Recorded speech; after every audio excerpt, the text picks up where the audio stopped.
তারা পতাকাকে নাম দিয়েছে তাদের স্ট্র্যাটেজি। এই তরুণ প্রজন্ম, স্কুল কলেজের যারা আছেন, আমাদের বোনেরা, আমাদের মাদ্রাসা পড়ুয়া ভাইরা, পরবর্তী বাংলাদেশটা আমাদেরকে করতে হবে, আমাদেরকে করতে হবে।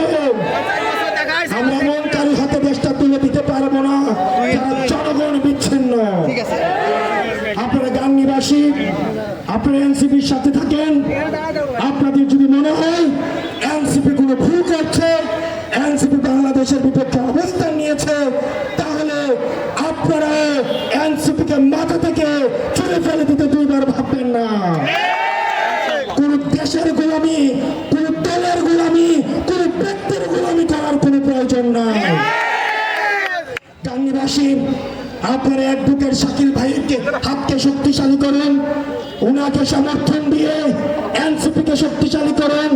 আমরা এনসিপি সংস্কারে এবং সংসদে আমরা বাংলাদেশের ইতিবাচক পরিবর্তন করব।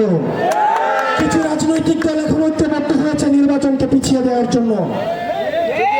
তারা সংস্কারও চায় না, তারা বিচারও চায় না। এটি করে করে এখন তারা নির্বাচনকে পিছিয়ে দিতে যাচ্ছে। তারা যদি নির্বাচন চায় তাহলে সংস্কার এবং বিচার অতি দ্রুত শেষ করতে চাইতো। সেজন্য আমাদের দ্রুততম সময়ের মধ্যে এই অন্তর্বর্তীকালীন সরকার, আপনারা আর পিলু পাস করবেন না, আপনারা আর হাইকোর্ট দেখাবেন না,